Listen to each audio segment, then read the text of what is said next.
TV조선 취재 기자들이 전하는 뉴스의 중심, 보도본부 한라인, 저는 신효섭입니다.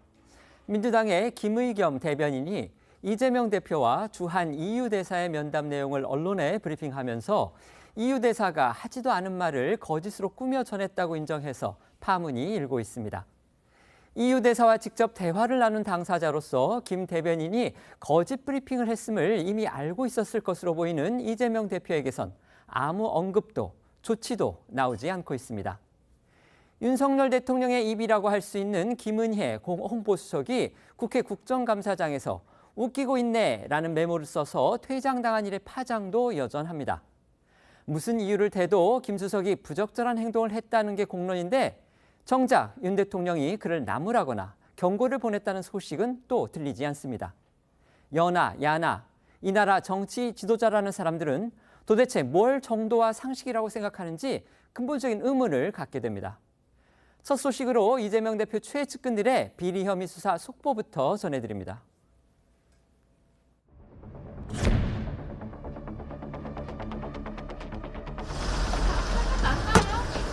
특사수사가 어떤 내용인지.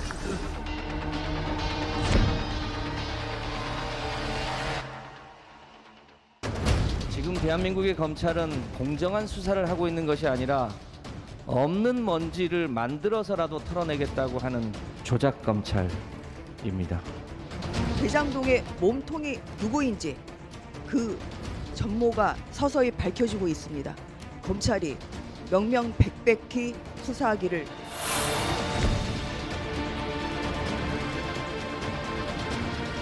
이재명은 단 한 푼의 이익도 취한 바가 없습니다. 저는 불법 대선 자금은커녕 이 사탕한 게 받은 게 없습니다.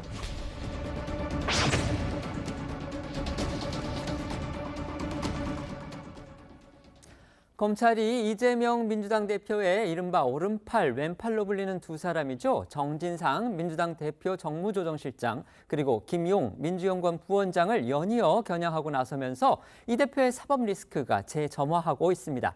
어제 시간상 전해드리지 못했던 정진상 실장 대상 압수수색 결과부터 전해주시죠. 네, 검찰은 김용 민주연구원 부원장을 구속 기소한 지 하루 만인 어제죠. 정진상 실장의 자택과 민주당 사내 당대표 비서실 그리고 국회 본청에 있는 당대표 비서실까지 대대적인 압수수색을 벌이면서 수사에 돌입했습니다. 검찰은 과거 성남시와 경기도에서 이 대표를 보좌했던 정 실장이 대장동 일당으로부터 1억 4천만 원 정도의 뇌물을 받은 혐의를 들여다보고 있습니다. 어제 오전부터 시작된 압수수색은 밤 8시 45분이 돼서야 끝났습니다. 어제 저희도 짧게 전해드렸었지만요. 곳곳에서 압수수색 진행이 순탄치 않았다고 합니다. 네, 검찰은 어제 오전부터 민주당 사내 당대표 비서실 압수수색을 시도했는데요. 당직자들이 정문 셔터를 내리고 4시간가량 대치하면서 오후 12시 30분이 넘어서야 당사내로 진입할 수 있었습니다. 또 국회 본청 내 당대표 비서실 압수수색 역시 마찬가지였는데요. 검찰은 어제 오전 8시 30분쯤에 국회 본청에 도착해서 국회의장실과 접촉한 뒤 압수수색을 개시하려고 했는데 김진표 의장이 부정적인 입장을 밝히면서 10시간가량 대기를 했고 결국 저녁 6시가 다 돼서야 압수수색을 시작했다고 합니다. 검찰은 민주당 사내 비서실에서는 정 실장의 컴퓨터가 발견되지 않아 철수한 것으로 알려졌고요. 정 실장의 아파트 관리사무소에서는 아파트 내부와 지하주차장 CCTV를 그리고 국회 본청 내 비서실에서는 정 실장이 사용한 컴퓨터에서 대장동 사건 관련 기사를 검색한 인터넷 검색 기록과 찢어진 메모용지 그리고 파쇄한 종이 한 다발을 확보한 것으로 전해집니다. 어제 압수수색 모습도 영상으로 보시겠습니다.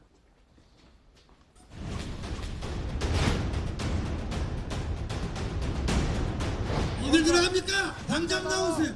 당직자 여러분, 절대로 문 열어주지 마십시오. 그리고 어딜 들어갑니까?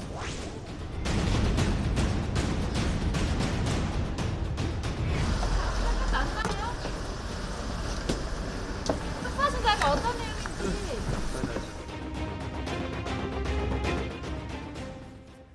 정진선 실장은 오늘 자신을 향한 강제 수사에 대한 입장문을 민주당을 통해 기자들에게 보냈습니다. 그러니까 정진상 실장이 직접 자신의 입장을 밝힌 겁니다. 네, 맞습니다. 정 실장은 입장문에서 3인 성호, 즉 근거 없는 말도 여럿이 하면 고지 듣게 된다는 의미의 이 사자성어를 사용해서 검찰이 없는 죄를 만들고 있다고 강하게 반발했습니다. 또 자신은 단언컨대 그 어떤 부정한 돈을 받은 일도 없고 또 부정한 결탁을 도모한 사실도 없다면서 혐의도 전면 부인했습니다. 정 실장은 민주당사에서 이 자신이 한 번도 근무한 적이 없는데 왜 당사까지 압수수색했는지도 의문이라며 이 검찰의 수사에 정치적 이익이 있기 때문이라는 것이 합리적 의심이라고 주장을 하기도 했습니다. 이와 같은 입장은 어제 정 실장 측 이 변호인과 민주당을 통해서도 나왔는데요.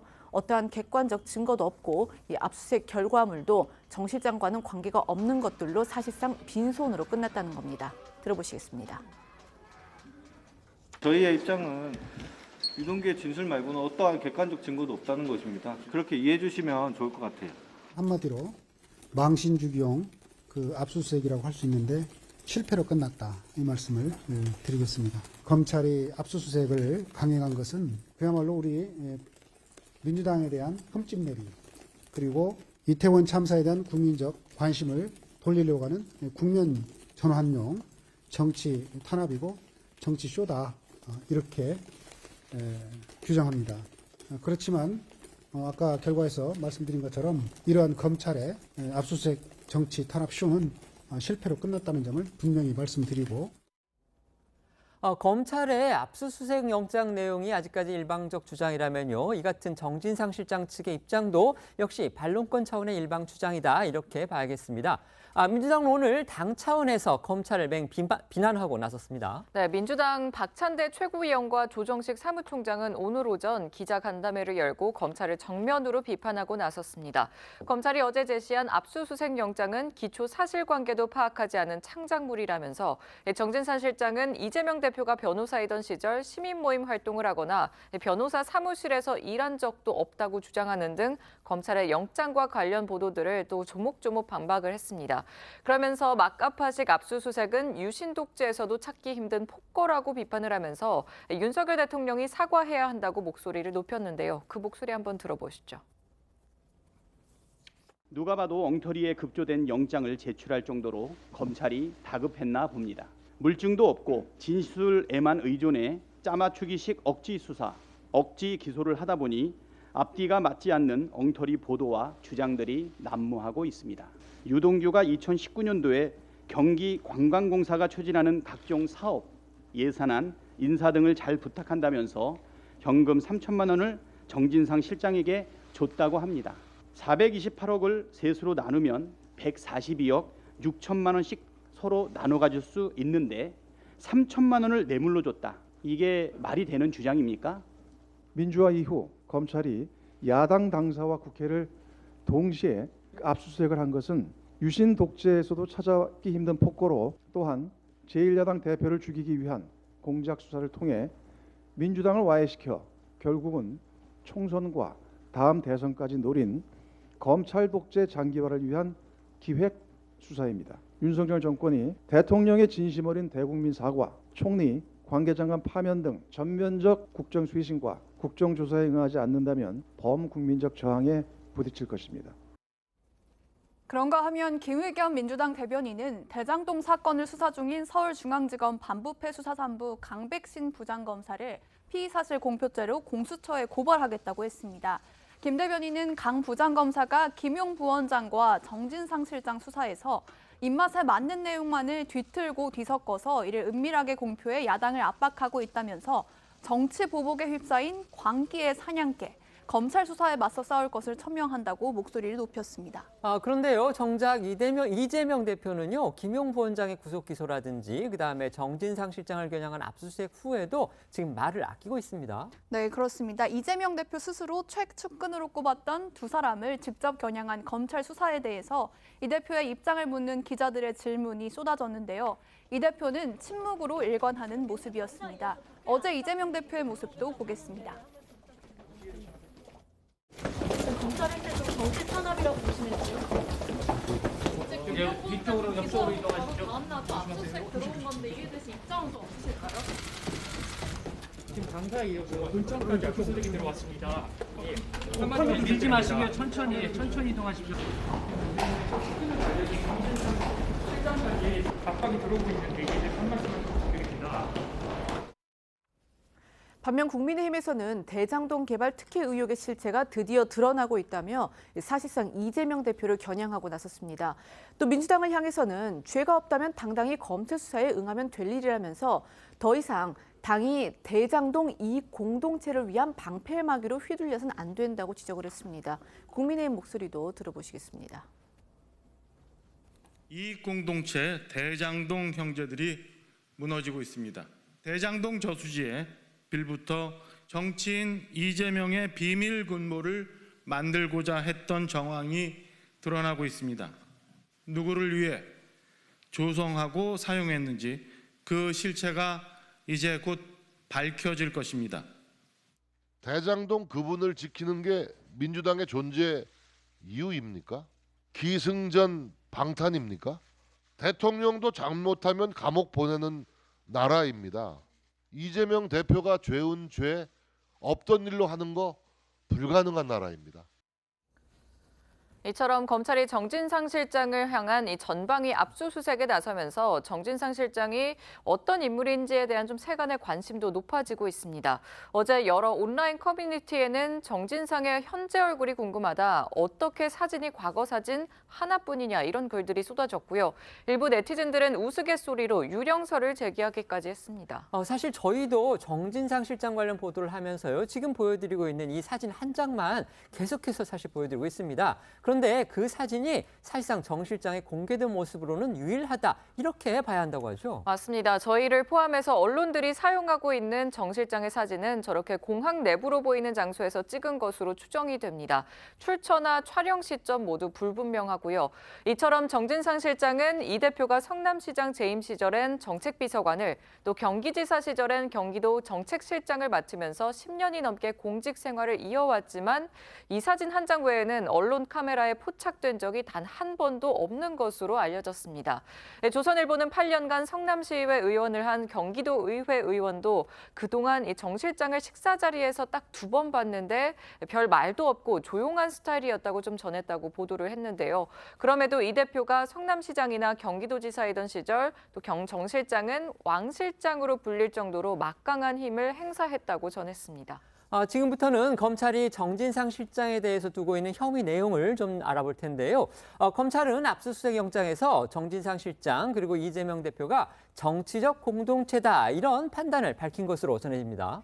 네, 복수의 언론 보도에 따르면요. 검찰은 정 실장 관련 압수수색 영장에 정 실장이 이재명 대표가 추진하는 일을 실무선에서 사전에 검토하고 추진하는 정치적 공동체라고 적시했다고 전해집니다.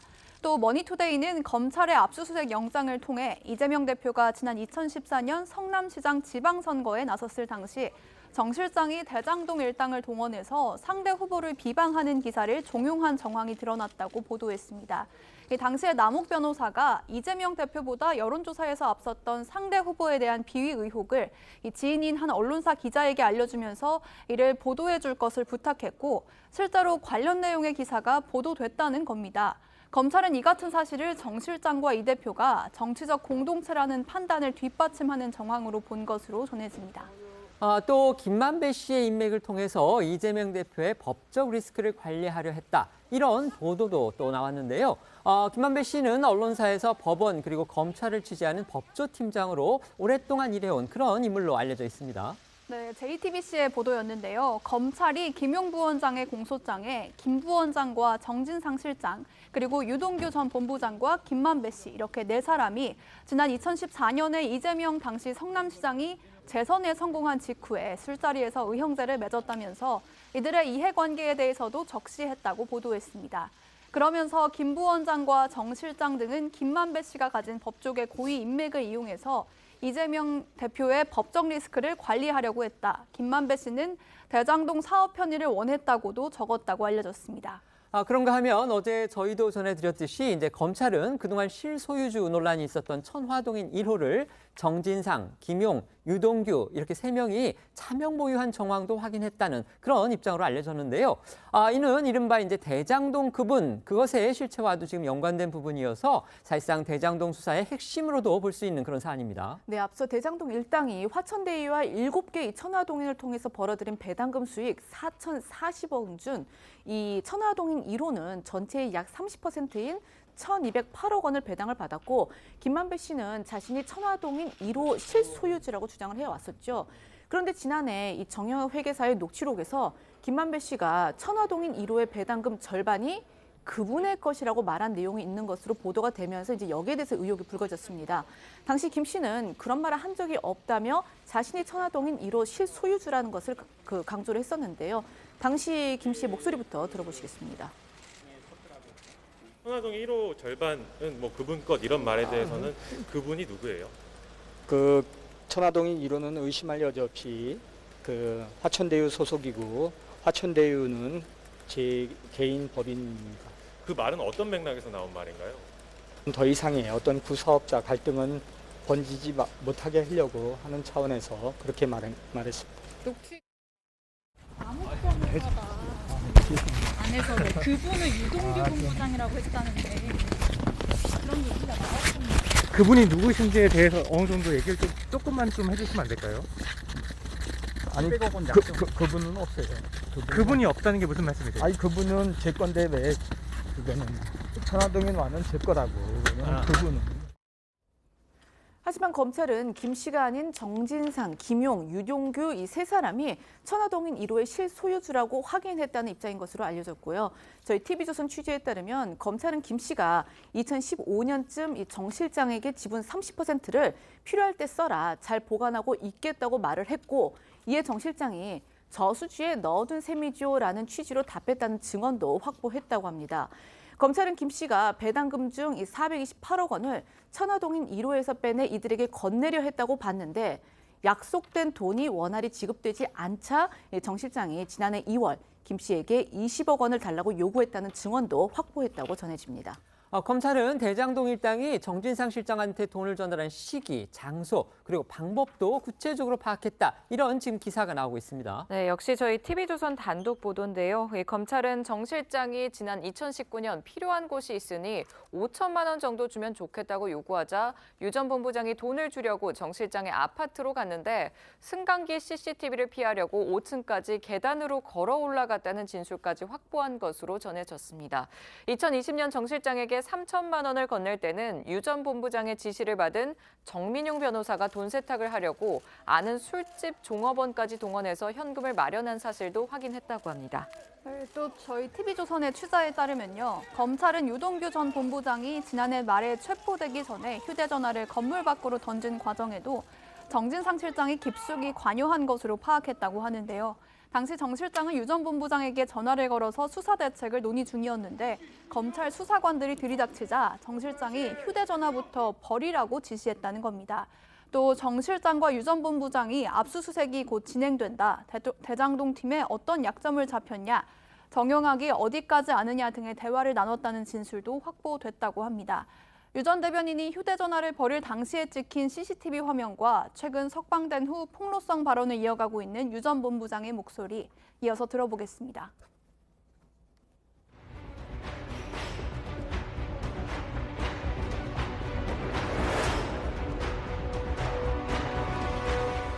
증거를 다 지웠다고 생각하는지 모르겠는데 흔적 같은 건 다 지워지는 게 아니니까. 증거가 그때 버리고 가셔서 혹시 있으신 건가? 아니, 클라우드 다 열어드렸고 검사가 클라우드 비밀번호까지 다 있으니까 사람이 행동이 많거든. 그건 지울 수 없을 거야. 이제부터는 민주당 김의겸 대변인의 거짓말 브리핑 파문 알아보겠습니다. 핵심부터 설명드리면 이재명 대표가 지난 8일이었죠. EU 대사하고 나눈 대화를 김 대변인이 왜곡해서 브리핑을 했다는 항의가 EU 대사관 측에서 이제 공식적으로 나오니까 김 대변인이 뒤늦게 이를 인정해서 지금 물의를 빚고 있다는 겁니다. 네, 이 경위를 좀 더 자세히 설명을 해드리자면 김의겸 대변인이 지난 8일이죠. 이재명 대표와 페르난데스 주한 EU 대사와의 면담 이후 이 기자들에게 한 브리핑에서 페르난데스 대사가 김대중 노무현 전 대통령 때는 남북 간 긴장이 고조되어도 대화 채널이 있었는데 윤석열 정부는 그렇지 않다는 취지의 발언을 했다고 밝혔습니다. 그런데 이 브리핑 내용에 페르난데스 대사와 EU 대사관은 전 현직 대통령의 실명을 거론한 적도 없고 또 비교한 적도 없다면서 발언이 왜곡되어 유감이라고 이 민주당 측에 공식 항의하고 나선 겁니다. 지난 8일 있었던 이재명 대표와 이 페르난데스 대사 면담 모습과 함께요. 김의겸 대변인 브리핑 내용 잠시 보시겠습니다. 한반도에도 군사적 긴장이 점차 높아지고 있고 항구적이고 또 안정적인 평화 체제 구축이라고 하는 게 매우 중요한데 and therefore the escalations and illegal actions that we see with the missile launches by DPRK, but it is also about climate action. You mentioned it. It's about trade, WTO principles. 북한이 도발 수위를 높여가고 있는데 현재 윤석열 정부에서는 대화 채널이 없어서 대응하는 데 한계가 있는 것 같다. 김대중 노무현 대통령 때는 긴장이 고조가 돼도 대화 채널이 있었기에 교류를 통해서 해결책을 찾을 수 있었는데 지금은 그렇지 않다. 네, 들으신 것처럼 EU 대사관 측이 공식적으로 문제를 삼고 외교부 당국자와 기자들에게도 해명성 메시지를 보내니까 김의겸 대변인은 어제서야 입장문을 통해 과거와 현 정부의 대응을 비교하는 대화가 없었다면서 EU 대사가 하지도 않은 말을 자신이 꾸며서 전했음을 사실상 시인했습니다. 김 대변인은 실제와 다르게 EU 대사 발언을 인용함으로써 혼란을 드렸다면서 EU 대사께 심심한 사과의 말씀을 드린다고도 덧붙였습니다.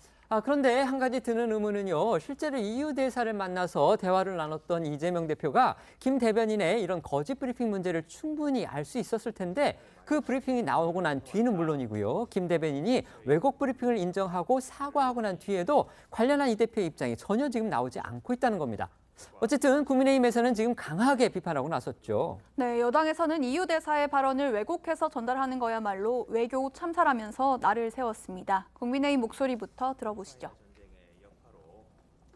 EU 대사는 이 발언은 본인 발언을 왜곡한 것이라며 유감을 표했고 김의겸 대변인은 공식 사과까지 했습니다.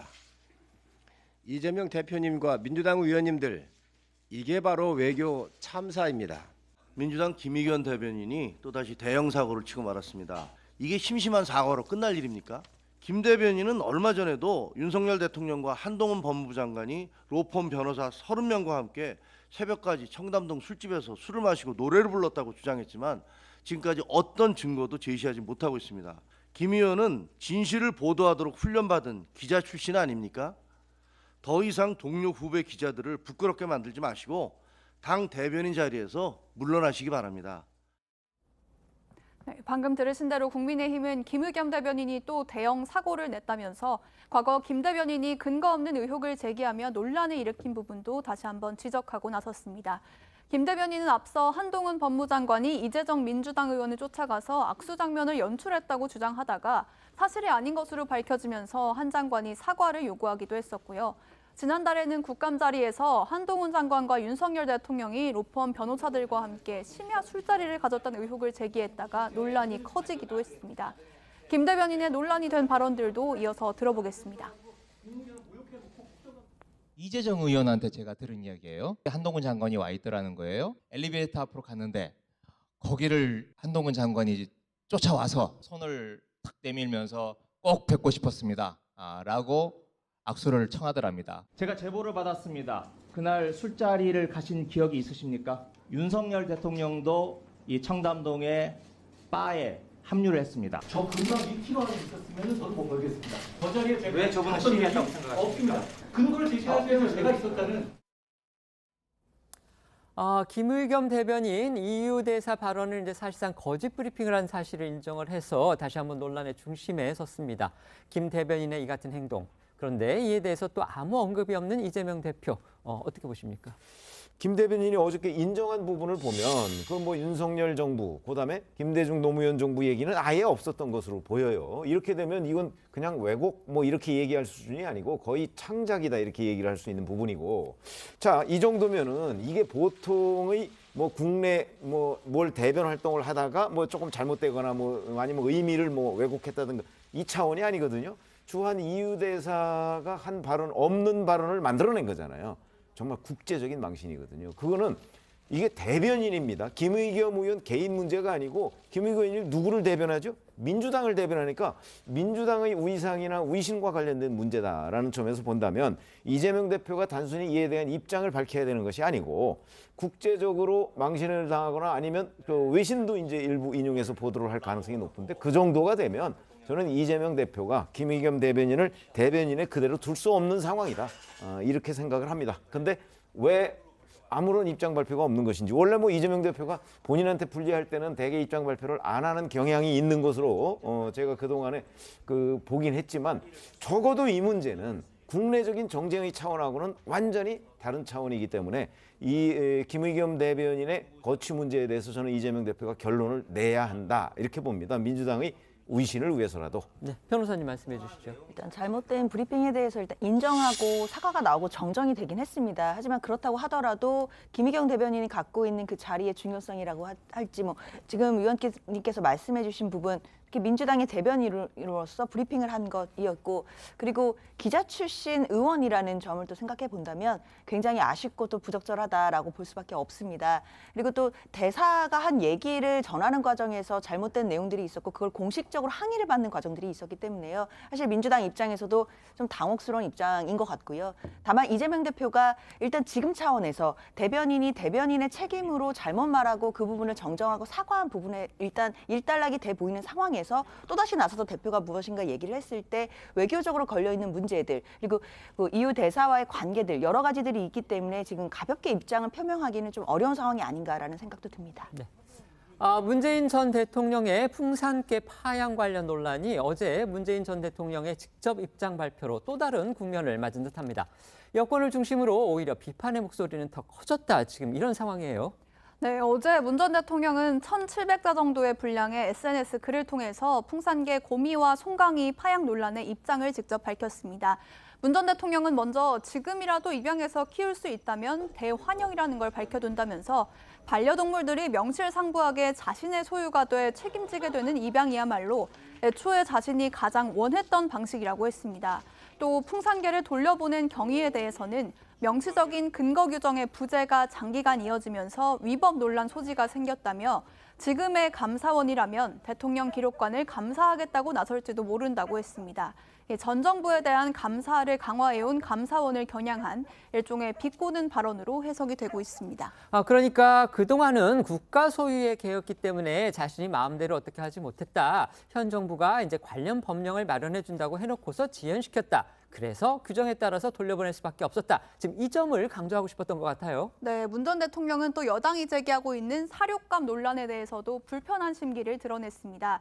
자신이 6개월간 모든 비용을 부담했다면서 대통령 기록물인 반려동물들을 무상으로 양육하고 사랑을 쏟아준 것에 오히려 고마워해야 할 것이라고 한 건데요. 이어서 그만들 합시다라면서 자신에게 입양해 줄 수 있는 것이 아니라면 현 정부가 책임지고 반려동물답게 잘 양육 관리하면 될 일이라고도 적었습니다. 관련해 과거 문 전 대통령의 목소리 그리고 어제 이 문 전 대통령의 입장에 대한 여당의 반응도 들어보겠습니다. 동물은 물건이 아닙니다. 반려동물은 가족과 같습니다. 모든 생명이 존중받는 사회로 나아갈 수 있도록 계속 노력해 나가길 바랍니다. 문재인 전 대통령께서 풍산개들을 가족처럼 생각했다면 근거 규정 미비와 같은 말은 쉽게 할 수 없는 것입니다. 네, 들으신 것처럼 어제 문 전 대통령의 입장이 전해진 이후 국민의힘에선 또다시 비판이 쏟아졌습니다. 문재인 정부에서 감사원장을 지냈던 최재형 의원은 SNS를 통해 문 전 대통령이 여러 이유를 대지만 결국은 정부에서 매월 이 개 관리비로 250만 원을 주지 않으니 키울 수 없는 것 같다면서 입양 부모가 마음이 변하면 입양을 취소하거나 입양 아동을 바꾸면 된다는 과거 문 전 대통령의 발언이 떠오른다고 비판을 했습니다. 홍준표 대구시장은 정들면 강아지도 가족인데 강아지 키우기 좋은 단독주택에 살면서 그러는 거 아니다라면서 퇴임 후 받는 돈만 하더라도 현지 광역단체장보다 훨씬 많은데 고작 개 3마리 키우는 비용이 그렇게 부담이 되겠느냐고 또 비판을 했습니다. 김기현 의원도 가세했는데요. 이 풍산개 버리듯이 이재명 대표를 버리실 생각은 없느냐라면서 문 전 대통령과 이재명 대표를 동시에 겨냥하기도 했습니다. 이 풍산개 반환을 두고 여야가 부딪힌 어제 국회 운영위 상황도 잠시 보시겠습니다. 협약을 맺고 협약이라는 게 6월까지 개정하기로 했지 않습니까? 근데 개정이 안 된 거 아닙니까? 그래서 지금 대통령 기록관에서 위탁으로 키워지지 않고 있으니 양산 사저에서 키우고 있는 것은 혈법 위반 소지가 있으니까 의원님, 그것 때문에 제가 발언할 시간을 좀 주십시오. 시행령에 되어 있는 대통령 기록관으로 이전하는 거 아닙니까? 거기에 지금 사료값 얘기가 왜 계속 나오는 겁니까? 제가 언제 사료값을 얘기했습니까? 자, 그래서 지금 의원님, 시행령이 개정이 됐으면 양산 사저에서 키울 수 시행령과는 있죠. 상관이 없다니까요, 의원님. 그럼 뭐가 문제입니까 지금? 원래 대통령께서 이관을 해 가셨으면은 합법적으로 키우실 수 있었습니다. 그러니까 지금 근데 이관을 해 가신 게 아니고 예. 협약을 맺어서 가셨기 때문에 문제가 된 겁니다. 그러니까 협약 풍산개와 아주 재미나게 노는 모습도 수시로 공개하고 그리고 새끼에게도 뭐 직접 우유도 주시고요. 이런 사진을 보면서 참 많은 국민들은 정말 따뜻한 대통령이다라고 생각을 했는데요. 6개월 만에 갑자기 이게 이제 키울 수 없는 상황이 돼서 반납을 했습니다. 그런데 제가 자료를 보니까요. 이와 유사한 모습이 또 민주당에서 하나 또 있어서 제가 소개해 드리겠습니다. 이재명 민주당 대표도 2014년 10월에 성남시장 시절에 유기견인 행복이를 입양을 했습니다. 근데 경기지사로 당선되시면서 입장이 360도로 바뀌었습니다. 이제 페이스북에 있는 내용인데요. 행복이는 성남시에서 입양한 것이지 개인이 한 것이 아니다라면서 개를 역시 또 반납을 했습니다. 오늘 한 동물단체에서도 비판적인 목소리가 나왔습니다. 맞습니다. 실험 동물을 구조하는 동물복지단체죠. 비글 구조 네트워크가 SNS를 통해 이번 논란의 성격을 파양이라고 규정하면서 결국 문재인 정부의 동물 지위 향상의 의도는 동물을 정치적으로 이용하려 했던 가식적인 행보로 의심할 수밖에 없게 되었다고 강하게 지적했습니다. 또 어떤 이유든 생명에 대한 파양은 책임을 포기하는 것이라면서 일국의 대통령까지 지낸 존경받던 이 대한민국의 한 리더가 포기하지 않아야 할 덕목이 바로 책임감이라고도 말을 했습니다. 그러면서 이 단체는 모든 사달의 원인은 국가 원수들끼리 주고받는 동물 선물이 문제라면서 이제 생명을 정쟁에 이용하는 시대를 끝내야 한다고 강조했습니다. 이런 가운데 현재 경북대 병원에서 검진을 받고 있다는 고미와 송강이의 모습이 담긴 영상이 어제 공개가 됐습니다. 조선닷컴을 통해서였는데요. 현재 경북대 수의과대학 부설동물병원에서 지내고 있는 고미와 송강이의 모습이 포착돼서 알려진 건데요. 어제 오후 2시쯤에 병원 앞들에 산책을 나온 모습이었는데 병원 관계자들은 산책을 시작하면서 고미와 송강이의 이름을 불렀지만 문 전 대통령이 파양한 개가 맞느냐는 취재진의 질문에는 확인해 줄 수 없다고 답을 한 것으로 전해졌습니다. 고미와 송강이는 수일간 검진을 받은 뒤 다른 위탁기관으로 보내질 예정으로 알려졌습니다. 당초 일부 언론은요, 이제 그 두 개를요, 대통령실에서, 그러니까 윤석열 대통령이 맡아서 키울 수도 있겠다, 이런 이제 추측하는 보도를 내보냈었는데, 대통령실이 윤 대통령이 맡아 키우는 방안에 대해서는 부정적인 입장을 밝혔다고 합니다. 이미 윤 대통령 부부가 키우는 개, 그리고 고양이가 10마리나 된다는 거죠. 네, 어제 김대기 대통령 비서실장은요, 국회 운영위에서 윤 대통령이 풍산개를 맡아서 키울 의향이 있느냐는 질문에 대해 지금도 대통령 부부가 한 10마리 정도를 키우는 것 같다며 애완견을 더 드리기는 좀 어려운 상황이라고 이야기를 했습니다. 그간 윤 대통령 부부가 키우는 반려견과 이 반려묘는 7마리로 알려져 있는데 지금은 10마리로 늘어났다는 겁니다. 이 동아일보에 따르면요, 윤 대통령 부부는 취임 후에 유기견 한 마리와 유기견 한 마리와 유기묘 2마리를 추가로 입양한 것으로 알려졌습니다. 유기견은 경북 봉화에서 내려온 올리고요. 유기묘 2마리는 각각 키위와 하양이라고 하는데요. 윤 대통령과 김 여사는 한남동 관저로 이사하면서 총 10마리의 반려동물들과 함께 들어간 것으로 전해집니다. 이 관련해 과거 윤 대통령의 목소리도 잠시 들어보시죠. 나도 검찰총장 그 임명장 받으러 들어갔을 때 차담을 하는데 내 처가 그 강아지 보고 싶다는 말을 하려고 그래서 내가 발로 이렇게 찼다고. 주인이 바뀌면은 강아지는 좀 일반 물건하고 다르죠. 그거는 뭐 나는 오히려 키우던 주인이 계속 키우는 게 맞지 않나 싶은데. 아주 하시면 뭐 저한테 주신 다음 내가 잘 키우고. 네, 이런 가운데 문화일보 등에 따르면 광주 우치동물원은 최근 대통령 기록관으로부터 문 전 대통령이 기르던 풍산개들을 국가기록물 대여 방식으로 맡아서 키워줄 수 있느냐는 문의가 와서 현재 검토하고 있다고 밝혔습니다. 우치동물원에는요, 현재 김정은 북한 국무위원장이 지난 정부 청와대에 선물로 보낸 곰이가 낳은 별이가 있다고 합니다. 그렇습니다. 별이는 곰이가 출산한 6마리의 자견 가운데 한 마리고요. 광주시는 2019년 8월 별이를 분양받아서 현재까지 키우고 있습니다. 나머지 새끼 강아지들은요, 서울, 인천, 대정동물원으로 각각 분양이 됐다고 하죠. 네, 일단 우치동물원 관계자는 대통령 기록관에서 문의가 왔지만 아직 결정된 것은 없다고 밝혔고요. 또 우치동물원뿐만 아니라 서울과 인천, 대전동물원 등에도 같은 문의가 있었던 것으로 안다고 밝혔다고 합니다. 어제 문재인 전 대통령이 직접 이제 입장을 밝혔습니다. 이번 논란과 관련해서 어떻게 들으셨습니까? 문재인 대통령이 이제 그 SNS에 밝힌 내용 중에 이제 핵심은 그 부분인 것 같습니다. 지금이라도 입양해서 키울 수 있다면 대환영이다. 이 부분에 모든 게 좀 압축이 돼 있다고 보이는데요. 잘 아시겠지만 이 풍산개 같은 경우에는 문재인 전 대통령의 소유도 아닌 것이고 대통령 기록물의 하나입니다. 그리고 그렇기 때문에 대통령 기록관에 가기가 좀 성격이 곤란한 생명체였기 때문에 문재인 전 대통령이 위탁받아 관리하고 있는 것이었는데요.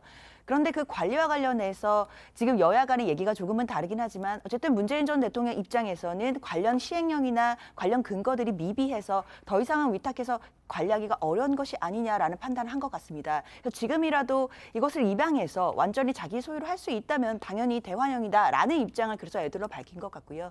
다만 이 과정에서 근거 규정이 왜 미비됐는지에 대해서는 여야 간에서 또 다른 얘기들이 나오고 계속해서 확대될 수 있는 부분도 분명히 있습니다.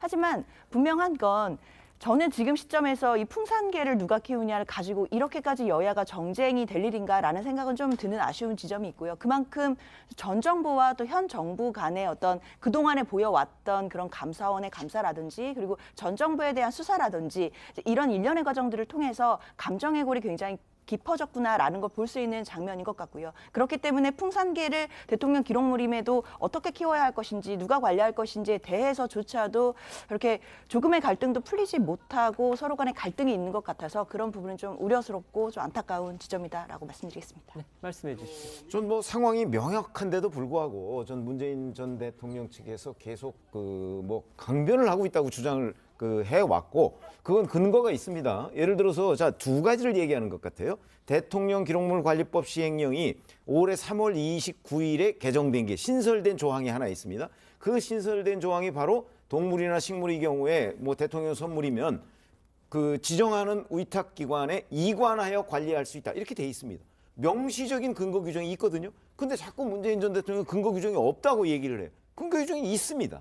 그런데 또 하나 시행령 개정안이 확정이 안 된 게 있어요. 이거는 작년에 올해죠. 6월 17일에 행정안전부에서 입법 예고를 한 게 있어요. 그거는 아직 완성이 안 됐어요. 그 입법 예고의 핵심이 뭐냐?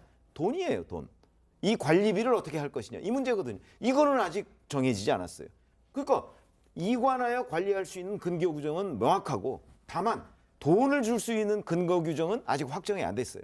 근데 이 상태에서 문재인 전 대통령이 지금 반환한 거잖아요. 그거는 뭐죠? 근데 왜 자꾸 근거 규정이 없다고 해요? 근거 규정은 있다니까요. 있는데 돈을 지원할 수 있는 근거 규정이 아직 확정이 안 된 거예요. 그렇다면 이건 저는 명확하다고 보고 그다음에 어제 입장에서도 자꾸 이 문제는 그만하자고 얘기하는데 이 문제가 여기서 그치려면 본인이 정직하게 얘기를 하면 객관적인 사실과 딱 들어맞으면 누구도 반박을 할 수가 없어요. 그런데 이렇게 앞뒤가 안 맞는 얘기를 가지고 주장을 하니까 또 다른 논란의 출발점이 된다. 이렇게 봅니다. 어쨌든 문재인 전 대통령 측에서는 돈 문제가 아니라고 하니까 저희가 그 부분은 다시 한번 또 얘기를 하겠습니다. 오늘은요, 6월 10일 윤석열 대통령이 취임한 지 꼭 6개월이 되는 날입니다. 윤 대통령 오늘 이제 모처럼 출근길에 기자들을 만나서 이른바 도어 스태핑도 했습니다. 그렇습니다. 지난 5월 10일에 임기를 시작했으니까요. 윤 대통령은 오늘로 취임 6개월을 맞았는데요. 오늘 출근길의 도어 스태핑은 이태원 참사 이후 꼭 13일 만에 재개된 것이었습니다. 이 자리에서 동남아 순방 결정과 순방 기간의 양자와 다자 회담 계획 등을 밝혔는데요. 오늘 윤 대통령의 목소리 들어보겠습니다. 이태원 참사의 희생자와 그 유가족, 아직도 그 충격과 슬픔에서 힘들어하시는 국민을 두고 이런 외교 순방 행사에 참석을 해야 되는지 고민을 많이 했습니다마는 워낙 우리 국민들의 경제 통상 활동과 그 이익이 걸려 있는 중요한 행사라 힘들지만 어쨌든 이 순방을 가기로 결정했습니다. 먼저 한미일 정상회담은 확정이 됐고 몇 가지 양자회담도 확정이 됐거나 또는 진행 중입니다. 윤 대통령 말처럼 이렇게 어렵게 결정했다는 이번 순방 일정. 그런데 떠나기도 전부터 지금 약간 소란스러운 상황이 벌어지고 있어요. 네, 어제 대통령실이 MBC 측에다가 취재진의 대통령 전용기 탑승 불허 입장을 전달했고요. 오늘 아침에 윤 대통령이 이런 사실을 확인하면서 야권은 물론 언론계에서도 큰 반발이 나오고 있는 상황입니다. 우선 어제 대통령실은 최근 MBC의 외교 관련 왜곡 보도와 편파 보도가 반복되온 점을 고려해서 취재 편의를 제공하지 않기로 했다면서 전용기 탑승 불허 사실을 MBC 측에 전달했습니다. 또 MBC는 자막 조작, 우방국과의 갈등 조작 시도, 대역임을 고지하지 않은 왜곡, 편파 방송 등 일련의 사태에 대해 어떠한 시정 조치도 하지 않은 상황이라면서 이번 탑승 불허 조치는 이와 같은 왜곡 편파 방송을 방지하기 위한 불가피한 조치라고도 설명했는데요. 출근길 관련 질문을 받은 오늘 윤 대통령의 이야기 들어보겠습니다. 순방 전부터 특정 언론사에 대해서 대통령 전용기 탑승을 배제하면서 좀 논란이 되고 있는데 대통령님 입장 있으신지 궁금합니다. 대통령이 많은 국민들의 세금을 떠가며 이런 해외 순방을 하는 것은 그것이 중요한 국익이 걸려 있기 때문입니다. 그리고 우리 기자 여러분께도 이런 외교 안보 이슈에 관해서 취재 편의를 제공해 온 것이고 그런 차원에서 받아들여 주시면 되겠습니다. 수고하십시오. 민주당을 비롯해서 야권은 지금 대통령실의 이번 조치 아주 강하게 비판하고 나섰죠. 네, 맞습니다. 오늘 아침 민주당 회의에서는요, 소인배 같은 보복 행위라는 표현도 나왔습니다. 박홍구 원내대표가 윤 대통령의 비서고 논란을 언급하면서 반성은커녕 순방 전용기에 언론사 탑승을 치졸하게 불허하고 있다면서 강하게 비판을 한 건데요. 이어 원내 지도부들도 이 치졸함에 극치다, 독재 시절 언론관이다라면서 목소리를 높였습니다. 또 정의당에서는 이러니 언론 탄압 이야기가 나온다라는 말이 나왔는데 목소리 한번 들어보시죠. 국제 외교 무대에서 자신이 비속어를 내뱉어 평지 풍파를 일으켰으면서도 반성은커녕 순방 전용기에 보도 언론사의 탑승을 치졸하게 불허하는 뒤끝 장렬 소인배 같은 보복 행위마저 이어갑니다. 누가 봐도 이번 대통령실의 조치는 MBC가 뉴욕 순방 시 대통령이 행한 비속어를 그대로 보도한 데 대한 치졸한 보복 행정이자 언론 탄압입니다. 자꾸 왜 이러십니까? 언론 탄압으로밖에 보이지 않습니다. 무엇이 그토록 불안한 것입니까? 네, 반면에 여당은 언론 통제가 아니라면서 적극 옹호에 나선 모양새입니다. 기자 출신인 정진석 비대위원장은 언론에게도 책임 의식이 있어야 한다면서 과거 노무현 대통령 시절 기자실에 데모질을 한 사례를 언급했습니다. MBC 출신이죠. 배현진 의원 역시 자신의 SNS를 통해서 과거 문재인 정부가 남북 고위급 회담 때 탈북민 출신 기자를 배제하라고 했던 것을 지적하면서 이런 경우가 명백한 언론 통제라고 주장했습니다. 배 의원은 또 다른 글에선 언론 통제라고 하기엔 MBC도 궁색할 것이라면서 취재 자체를 불허한 게 아니고 전용기 탑승만 제공하지 않겠다고 한 것이니 순방 취재에는 큰 어려움은 없으리라 생각한다는 주장과 함께 MBC가 자산이 많은 부자 회사이니 자사 취재진들이 편안하게 민항기를 통해서 다녀오도록 잘 지원할 것이라고 믿는다고 썼습니다. 오늘 여당에서 나온 목소리 한번 들어보시죠. MBC 순방기에 탑승 안 하는 것 입장이 나왔잖아요. 그에 대해서 어떤 생각하시는지 좀. 기자들, 언론인에게도 책임 의식이 있어야 되는 것입니다. 그 책임을 다하지 못할 때 그거는 다른 언론에게 피해를 줄 수 있고 국민들에게 피해를 줄 수 있는 것이죠. 언론 통제라는 비판도 언론에 대해서 언론 통제라고 생각하지 않습니다. 기자실을 대못질을 한 사례가 있습니다. 이런 게 언론 탄압의 통제입니다.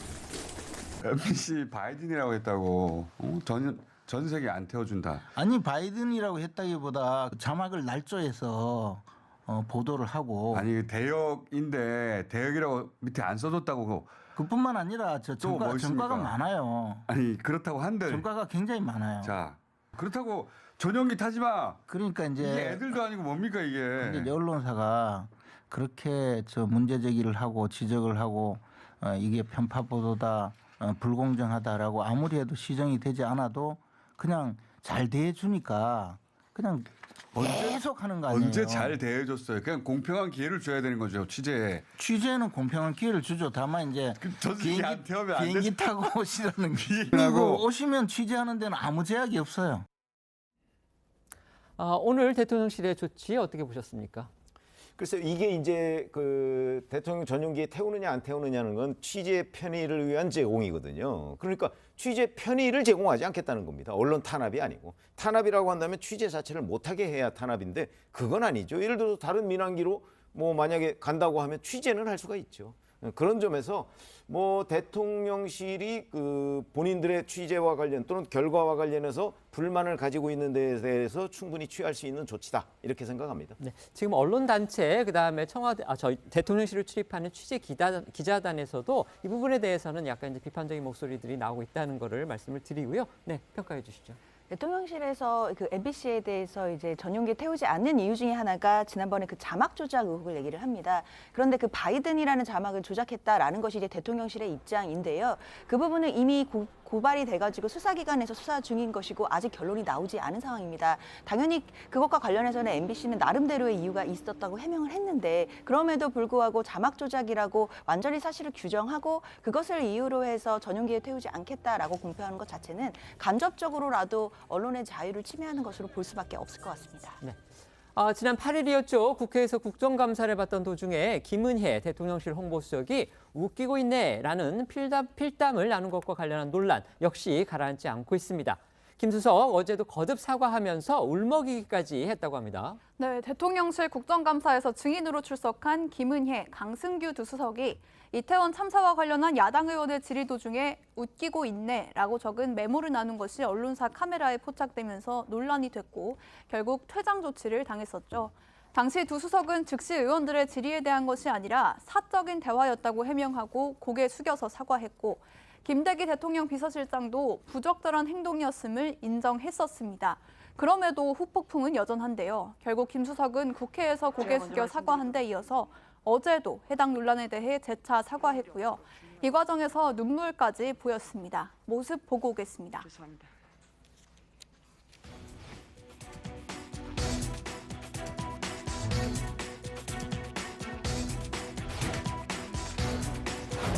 정말 죄송하게 생각합니다. 개인적으로 사적으로 오갔던 이야기였고 진심으로 죄송하게 생각합니다. 다시는 이런 일이 없도록 주의하고 잘못했습니다. 죄송합니다. 김은혜 홍보수석과 강성규 시민사회수석께서는 좀 개장을 해주시면 좋겠습니다.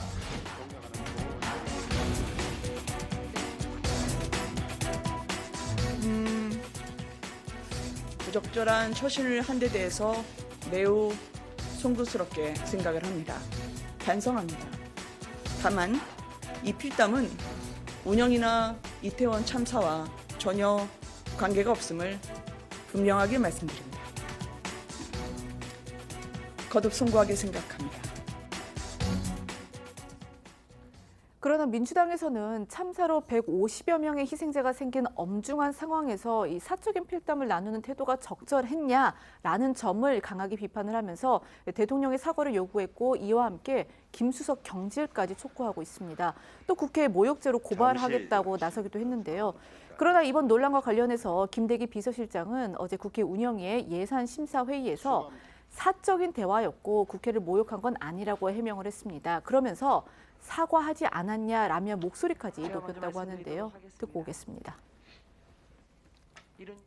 어저께 있었던 김은혜, 강승규 수석에 대해서 대통령께서 무슨 말을 하셨습니까?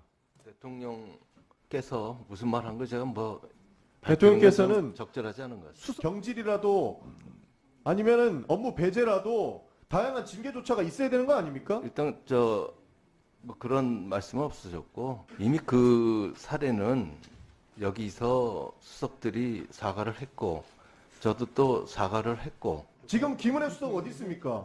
오늘 왜 불출석하셨습니까? 그냥 모른 척하고 데리고 순방 가시겠다는 거 아닙니까? 모른 어떤 척하지 협조를 해야 돼요? 않고 아니 순방처럼 중요한 게 어디 있겠습니까? 자, 김은혜 수석 이미 말고 할 사람이 지난주부터 없습니까? 홍보수석이 당연히 가야죠. 홍보수석 그럼 사과를 치지 입장을 말았어야죠. 그럼 홍보수석이 대통령이 국회를 가면서 모욕하지 홍보수석을 안 말았어야죠. 데려갑니까? 사과를 했잖아요. 그 정도 수석께서 사과했으면 대통령을 했지. 야당에서 논란이 된 참모들에 대한 징계 또는 이제 직무 배제가 필요하다 이렇게 지금 요구를 하고 있는데 오늘 윤석열 대통령이 기자들 질문을 받고서 답을 했습니다. 그런데 또 그 의미가 또 모호했습니다. 네, 윤 대통령은 오늘 출근길 기자들과의 문답에서 김수석 필담 파문을 질문을 좀 받고는 국회 출석한 정부위원들 관련해서는 좀 많은 일들이 있지 않았나라면서 종합적으로 이해해 주시면 좋을 것 같다고 답을 했습니다. 야당의 경질 요구에는 선을 그은 것으로 해석이 되는데 대통령 목소리 한번 듣고 오시죠. 김은혜 수석과 강승규 수석 웃기고 있는 논란이 어떤 참모진의 자질을 의식한다는 평가가 좀 큰데요. 공직기관 현직 차원에서 어떤 조치를 취하실 의향? 사실 뭐 국회 출석한 정부 위원들과 관련해가지고 뭐 많은 일들이 있지 않았습니까? 그래서 뭐 종합적으로 다 좀 이해를 해주시면 좋을 것 같습니다. 김은혜 대통령실 홍보수석의 그 메모 상당히 부적절하다는 지적에는 사실 이론이 없는 듯합니다. 그런데 윤석열 대통령이 오늘 아침에 그것에 대해서 얘기를 했는데 이건 저도 개인적으로는 사실 무슨 뜻인지 잘 모르겠습니다. 어떻게 보셨습니까? 사실 뭐 홍보수석이 부적절한 뭐 메모를 남긴 거에 대해서는 말씀해 주신 것처럼 뭐 국민들의 많은 질타를 받고 있으니까요. 근데 저는 이 부분에 대해서 당장 뭐 윤석열 대통령이 사과를 해야 된다 뭐 이런 요구도 부적절하다고 생각합니다. 뭐 홍보수석이 했던 얘기 한마디 한마디 뭐 개인적으로 얘기했던 거 또는 뭐 대변인의 자격으로서 했던 얘기들 모두에 대해서 대통령이 모두 다 매번 사과를 한다고 한다면 또 대통령의 무게도 또 적어지는 것이고 그렇기 때문에 당장 이것을 가지고 뭐 사과를 요구한다 이런 거라기보다는 대통령실에 기강회의가 있지 않나 그런 것들을 좀 돌아봐야 될 것 같고요. 그리고 저 자리가 국정감사에서 이태원 참사에 대한 진상규명을 요구하는 의원들의 목소리가 있는 중에 나온 얘기였기 때문에 과연 대통령실이 국회를 바라보는 시각이 어떤 것이냐 그리고 야당 그리고 협치의 대상이라고 항상 얘기해왔던 야당에 대한 태도가 사실은 저렇게 최소한의 존중도 없는 것은 아니었는가 이 부분을 훨씬 더 집중을 해서 그런 부분에 대해서 점검을 해야 되지 않나라는 생각이 듭니다. 네, 어떻게 보셨습니까? 글쎄, 저거는 뭐 김은혜 홍보수석의 개인 행동이잖아요. 그리고 그 웃기고 있네라는 메모가 정확하게 뭘 의미하는지도 사실 규명이 안 된 상태고, 그리고 본인이 사실은 부적절하다고 사과를 했거든요. 자, 그러면 저는 뭐 거기서 끝날 일이지. 그런 거 하나까지도 전부 다 그러면 대통령이 뭘 추궁해서 진상조사를 해서 또 야당의 요구대로 뭐 홍보수석을 뭐 그만하라고 한다든지 저는 거기까지가 오히려 무리고 그다음에 김은혜 수석의 개인적인 행동을 가지고 대통령실 전체의 뭐 기강회의로 확대 해석하는 것도 또 무리다 이렇게 생각합니다. 네, 이런 가운데 민주당 이재명 대표가 이태원 참사 희생자의 얼굴과 명단을 공개해야 한다고 주장을 하고 나섰습니다. 유족의 동의를 전제로 한 말이기는 하지만요. 당 대변인이 희생자 신원 공개는 부적절한 의견이다. 이렇게 언론에 밝혔던 걸 하루 만에 바꿔서 또 논란이 일고 있죠. 네, 그렇습니다. 이 대표 목소리와 이와 관련한 국민의힘 반응도 함께 듣고 오시죠. 내 아들의 이름과 얼굴을 가리지 말라는 오열도 들립니다. 세상에 어떤 참사에서 이름도 얼굴도 없는 곳에 온 국민이 분향을 하고 애도를 합니까? 당연히 유족들이 반대하지 않는 한 이름과 영정을 당연히 공개하고 진지한 애도가 있어야 됩니다. 숨기려고 하지 마십시오. 숨긴다고 없어지지 않습니다. 진실은 침몰하지 않는다는 이야기를 다시 촛불을 들고 해야 되겠습니까? 참, 제발 이성을 좀 회복하시기 바랍니다. 세계관이 달라도 참 너무 다른 사람들입니다. 힘겨운 나날을 보내고 있는 희생자 가족에 대한 아픔과 공감은 보이지 않습니다. 참사를 어떻게든 정치적으로 이용하려는 정략과 정책과 폐륜만이 보입니다. 앞서 민주당 싱크탱크인 민주연구원 부원장 A씨가 지난 7일 이태원 참사의 희생자 명단을 공개해야 한다는 취지로 전략기획위원장인 문진석 의원에게 보낸 문자 메시지가 공개됐죠. 이때 참사를 정치적으로 이용한다는 논란이 커졌고 이에 오영환 원내대변인이 다음 날인 지난 8일에 신상 공개는 당의 공식 입장이 아니라고 선을 그은 바 있었습니다. 그러나 듣고 오신 것처럼 이 같은 당 대변인의 공식 입장이 나온 지 단 하루 만에 당대표가 이를 뒤집은 셈이 된 겁니다. 다른 여야 정당들의 입장은 어떻습니까? 네, 여당인 국민의힘은 물론이고 야당인 정의당에서도 민주당의 이태원 참사 희생자 명단과 사진 공개 주장에 대해서 부정적인 의견을 밝혔습니다. 정의당 이은주 원내대표는 정치권에서 영정과 명단 공개 이야기가 먼저 나온 것은 그다지 적절하지 않다면서 유족들의 총의가 모여서 진행이 된다면 모를까 지금처럼 정치권이 앞서가는 건 슬픔에 빠진 유족에 대한 예의가 아니라고 밝혔습니다. 앞서 정의당은 민주당과 함께 이태원 참사 관련 국정조사 요구서를 국회에 제출하기도 했죠. 그러다 희생자 영정과 명단 공개가 오히려 정쟁거리로 전락한 것을 우려하며 반대의 뜻을 보인 겁니다. 이태원 사고 수사 관련 문제들도 짚어볼 텐데요. 참사 사고 전에 대규모 인파가 몰려서 사고가 우려된다는 용산경찰서의 정보실무진 정보보고서를 용산서 윗선이 묵살하고 또 은폐까지 시도했다는 의혹 저희도 전해드린 바가 있습니다. 그런데 이 의혹이 용산서 차원을 넘어서 서울경찰청 3부의 은폐 지시 의혹으로까지 지금 번지고 있다고 합니다. 네, 일단 그 노컷뉴스 쪽 보도에 따르면요. 이 당초 해당 보고서의 삭제를 지시한 주체가 원래는 용산서 정보과장으로 알려져 있지만 이 내부 감찰 조사 과정에서 상급청인 서울경찰청 정보부장으로 또 이 정보부장으로부터 삭제 지시가 하달된 사실이 파악이 됐다고 합니다. 이 보도에 따르면요, 서울청 정보부장은 참사 직후에 이 용산서 정보과장 등 서울 시내 31개 경찰서 정보과장이 참여한 단체 대화방에서 이 정보 보고서를 규정대로 일괄 삭제하라는 지시를 내렸고 이 지시를 받은 정보과장과 이 계장은요, 보고서를 작성한 정보관에게 PC에 있는 보고서 원본을 삭제할 것을 지시한 것으로 파악이 됐다고 합니다. 이와 관련해서 경찰청 특별감찰팀은 최근 서울청 정보부장을 특수본에 수사 의뢰했고요. 특수본은 이태원 헬로윈 축제의 위험성을 사전에 경고한 보고를 묵살했다는 지적이 나올 것을 우려해서 서울청 지휘부가 삭제를 종용했을 가능성을 염두에 두고 수사를 진행하고 있다고 합니다. 특수본 관계자는 아직 서울청 정보부장을 입건하지도 않았다면서도 또 혐의를 두고 당사자들 사이에 입장이 다른 상황이라 주변 관련자 등을 추가로 조사한 뒤에 입건 여부를 결정할 계획이라고 밝혔다고 합니다. 사고 당시에 박희영 용산구청장의 행적도 많은 논란을 낳았죠. 박 구청장 측이 그 참사 당일에 귀가를 하면서 사건 현장 인근 거리를 현장 점검했다. 이런 얘기가 당초 전해졌었습니다. 그런데 용산구청 측이 뒤늦게 그게 사실이 아니라고 번복했다고 합니다. 사실상 처음에 거짓말을 했다는 그런 뜻으로 볼 수도 있겠습니다. 네, 뉴스원의 보도에 따르면요. 박 구청장은 참사가 발생한 지난달 29일 오전 경남 의령군을 방문했다가 당일 저녁 8시 20분쯤 복귀했다고 했습니다. 차에서 내린 박 구청장은 이후 앤틱하고 거리를 따라서 걸어서 집으로 돌아갔다고 하는데 이는 원래 입장과는 좀 다른 설명이죠. 당초 박 구청장 측은 사건 발생 직후의 동선에 대해서 경남 의령군에서 복귀한 뒤에 이태원 메인 거리 인근인 퀴논길에서 현장을 둘러본 뒤 별다른 문제가 없어 귀가했다고 답했습니다. 또 귀가 이후인 오후 9시 30분쯤에도 한 번 더 퀴논거리 일대를 살폈다고 밝혔었는데요. 하지만 이후에 CCTV 공개 등으로 박 구청장의 해명이 실제 동선과 다르다는 지적이 나온 건데요. 언론에 공개된 박 구청장 자택 인근의 CCTV 화면에는 박 구청장이 오후 8시 20분쯤 귀가한 뒤에 밖으로 다시 나오는 장면이 잡히지 않았던 겁니다. 이에 박 구청장 측은 이 메인 스트리트인 퀴논거리가 아닌 당시 인파가 몰리지 않았던 이 앤틱 가구거리 인근에서 내려 귀가를 했고 또 사고 발생 제보를 받기 전까지는 집에 있었다면서 말을 바꾼 겁니다. 이렇게 해명이 바뀐 이유에 대해서는 청장께서 워낙 정신이 없어서 그날 차에서 내린 지점을 잘못 기억했다라고 했고요. 또 오후 9시 30분쯤 집을 나와 인근을 점검했다. 그런 최초 설명에 대해서도 기억에 혼선이 있었던 것이라고 했습니다.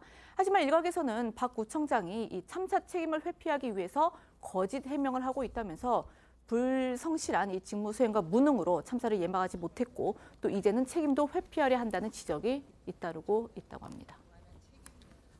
지금부터는 오늘 하루 놓치면 안 될 핫한 뉴스를 모아 전해드리는 어쩌다 이런 일이로 이어가겠습니다.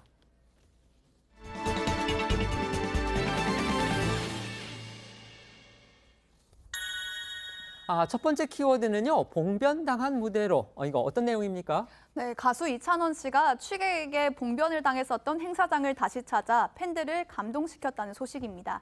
당초 이찬원 씨는 지난달 30일에 전남 화순의 한 행사장에 마지막 순서로 무대에 오르기로 돼 있었는데요. 하지만 행사 전날에 이태원에서 안타까운 참사가 발생하자 이 씨는 애도를 위해서 무대에는 올랐지만 양해를 구하고 노래를 부르지는 않았었습니다. 이 과정에서 관객이 이 씨에게 폭언을 하는 등 소동이 벌어지기도 했는데요. 당시 상황 영상으로 보고 오시겠습니다. 자, 박수로 환영해 주십시오. 이찬원 군입니다. 네, 안녕하십니까. 또 이제 국가 애도 기간이 선포된 만큼 지금 또 시기인지라 우리가 이곳에서 무대를 또 신나는 노래로 즐기는 것은 맞지 않다라고 판단을 했고 저도 이제 정말 애도의 마음과 추모의 마음으로 정말 며칠을 계속해서 보낼 생각이니까요. 약속한 대로 함께 이렇게 무대와 공연을 즐기지 못해서 정말 송구스러운 마음이고 약속을 못 지켰기 때문에 이찬원 군이 오늘은 이찬원 씨, 이렇게 관객과의 소동이 있었던 그런 행사장. 그런데 왜 다시 간 겁니까? 이 행사가 오는 13일까지 진행이 되는데 이 해당 행사 주최 측에서 이찬원 씨에게 행사 기간 내에 한 번이라도 다시 와서 좀 노래를 불러줄 수 있지 않느냐 이렇게 이제 요청을 했다고 합니다. 하지만 서울에서 화순까지 이 왕복거리가 9시간에 이를 정도로 먼데다가 또 이찬원 씨 스타잖아요. 그러니까 스케줄이 워낙 이제 빡빡해서 행사 기간 안에 다시 찾는 게 쉽지는 않은 상황이었다고 합니다. 이번 무대가 성사된 건 그럼에도 불구하고 이찬원 씨 본인의 의지가 있어서 가능했다고 합니다. 이 소속사 관계자에 따르면 이찬원 씨가 약속을 지켜야 하니 시간 가능하다면 다시 가겠다라고 했고 특히 별도의 이 행사비도 받지 않고 무대에 섰다고 합니다. 열흘 만에 다시 찾은 행사장, 이찬원 씨 무대 어땠습니까? 네, 이찬원 씨는 본인의 대표곡이죠. 편의점과 그댈 만나러 갑니다를 부르면서 특유의 흥겨운 에너지로 무대를 채웠습니다. 평일 낮이었지만 객석은 가득 메운 팬들은 공연장 바깥까지 장사진을 이루면서 다시 한번 먼 길을 달려온 이찬원 씨를 응원했습니다. 어제 공연 보고 오시죠. 지난번 제가 시기가 시기인지라 여러분들과의 약속을 지킬 수 없었기 때문에 여러분들께 좋은 음악을 선물해 드리겠다고 한 약속을 오늘 다시 지키고자 찾아왔습니다. 반겨주신 여러분들 고맙습니다.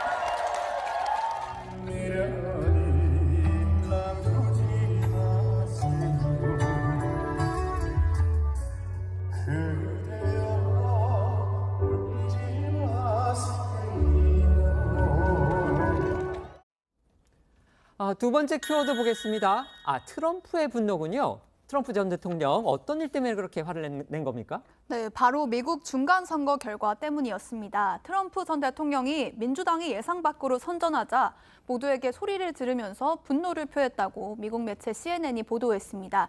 특히 이번 선거 주요 격전지였던 펜실베니아주에서 자신이 공개 지지했던 후보가 패하자 그 후보를 처음 추천했던 참모들은 물론 자신의 부인인 멜라니아 여사에게도 화를 냈다는데요. 또 모두 나쁜 후보들이었다면서 이번 선거 결과의 책임을 자신이 아닌 개별 후보들에게 돌리고 있다고 합니다. 그런데 트럼프 전 대통령 뒤에서는 화를 내면서도 앞에서는 여유 있는 모습을 보이고 있습니다. 트럼프 전 대통령은 자신의 SNS에 어떤 측면에선 좀 실망스럽기는 하지만 내 개인적 관점에서 보면 그것은 매우 큰 승리라고 말을 했는데요. 또 먼저 쓴 글에서는 174명이 이겼고 9명이 졌다면서 정말 훌륭한 후보들이 엄청난 일을 해냈다라고 주장을 하기도 했습니다. 다만 이 트럼프 전 대통령은 어떤 기준으로 174명 이런 집계를 했는지는 밝히지 않았습니다.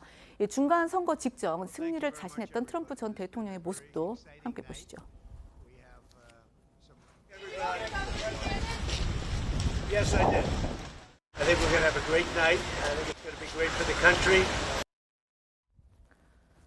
트럼프 대통령 선거 전에는 이렇게 아주 자신만만해했지만요. 막상 뚜껑을 열어보니까 예상과는 그 결과가 좀 다르다고 합니다. 그렇습니다. 미국 중간선거 개표 결과 공화당이 4년 만에 하원 다수당이 될 것으로 보이지만 기대에는 훨씬 못 미치는 수준이라는 평가입니다.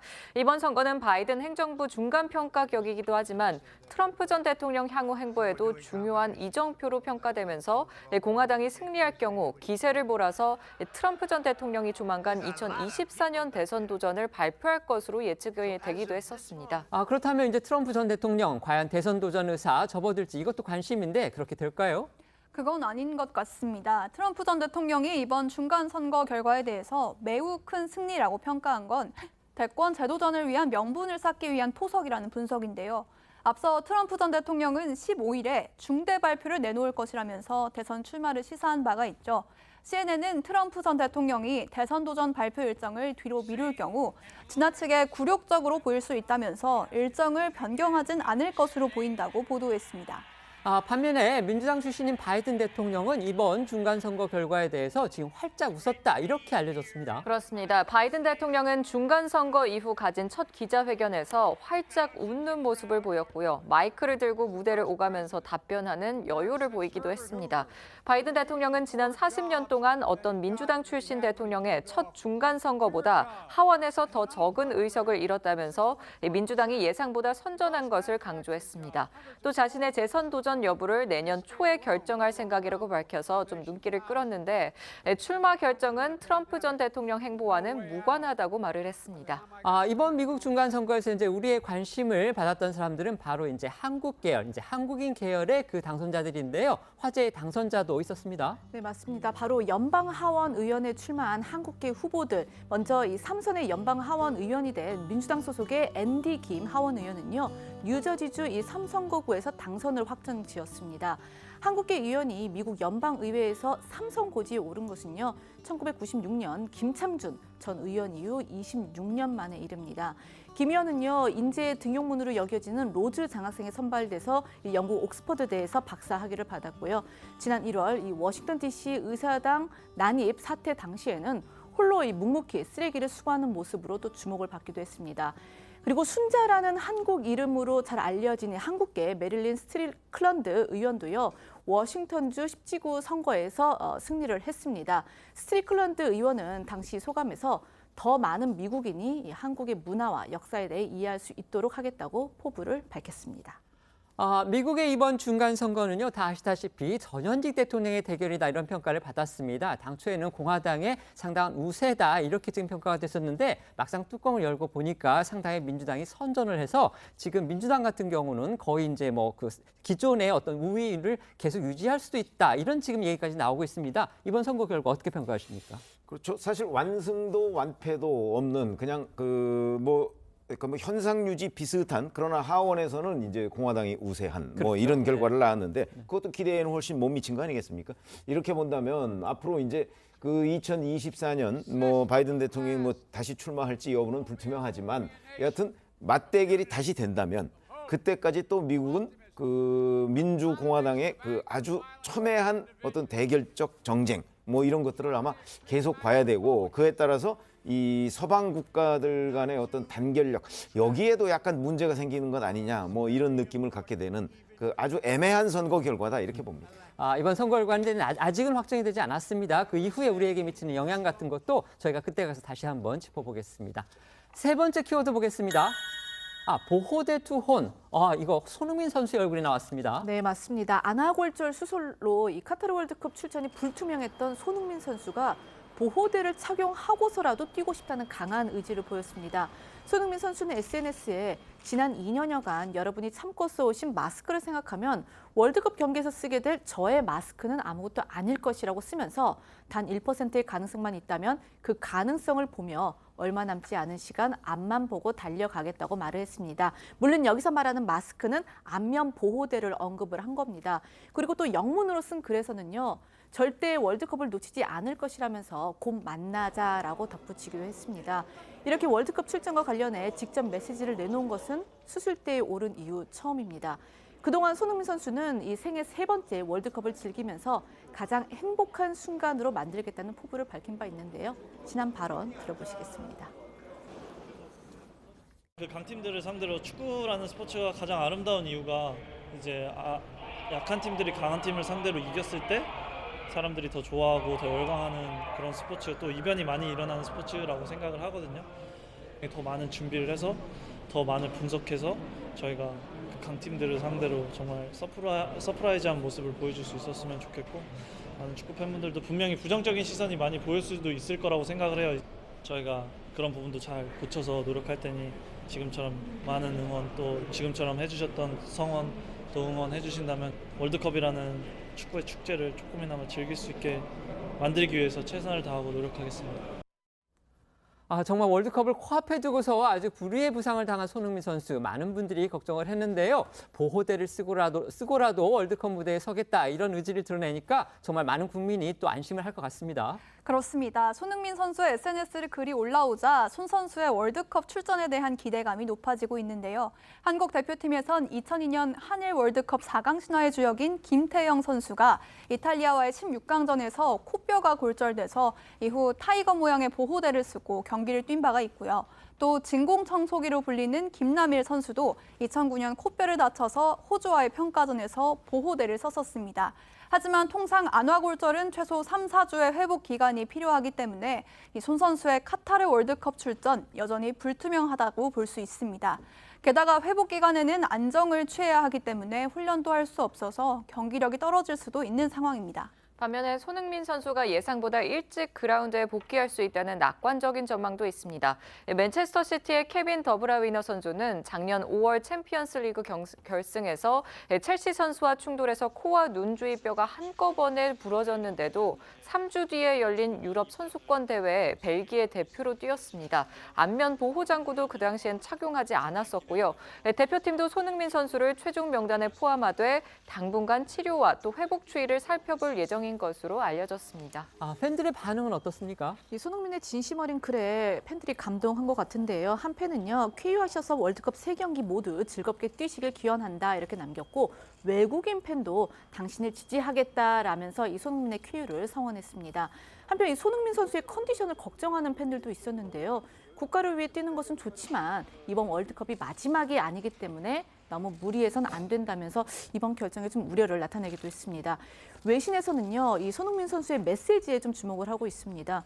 BBC는 손흥민이 SNS로 이 부상에 대한 팬들의 우려를 진정시켰다면서 이 손흥민의 결정에 박수를 보내기도 했습니다. 저희는 1분 뒤에 다시 돌아오겠습니다. 오늘 준비한 소식은 여기까지입니다. 저희는 내일 오후 1시에 더 핫한 소식으로 찾아뵙겠습니다. 시청해 주셔서 고맙습니다.